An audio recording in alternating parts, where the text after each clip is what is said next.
Na hizi ndizo dalili kubwa 5 za mwanamke ambaye anajichua. Ukizifahamu hizi dalili utamfahamu kwamba huyu mwanamke anakuwa anajichua. Dalili ya kwanza, mwanamke huyu anakuwa hapendi mahusiano kabisa. Yeye swala la kuwa na mpenzi kwake unakuta halihitaji kabisa. Na pia mwanamke huyu unakuwa anapenda sana kukaa peke yake. Unakuta huyu mwanamke muda mwingi kajifungia peke yake, hataki kushirikiana na marafiki, majamaa, yani muda mwingi yuko peke yake. Na dalili ya 3, mwanamke huyu anapenda sana kutazama video za ngono. Kwa utamkuta mara nyingi anapenda kuangalia zile video za ngono ambazo zinamfanya anakuwa na matamanio kuendelea kujichua zaidi, na unakuta anafurahia sana kuangalia hizo video. Na dalili ya 4, unakuta anapata miemko ya ghafla. Kwa hiyo utamkuta mara nyingi anakuwa anacheka mwenyewe bila sababu, na mara nyingi utamkuta amekasirika ghafla, yani bila sababu ya msingi. Kwa hiyo huyu mwanamke anakuwa anapata hii tabia.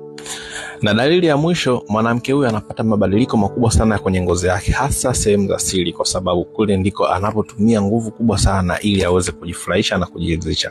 Je, ni dalili zipi kati ya hizi mwanamke ambazo unazifahamu kabisa wewe unakuwa unafanya tendo la kujichua lakini dalili hizi uko nazo?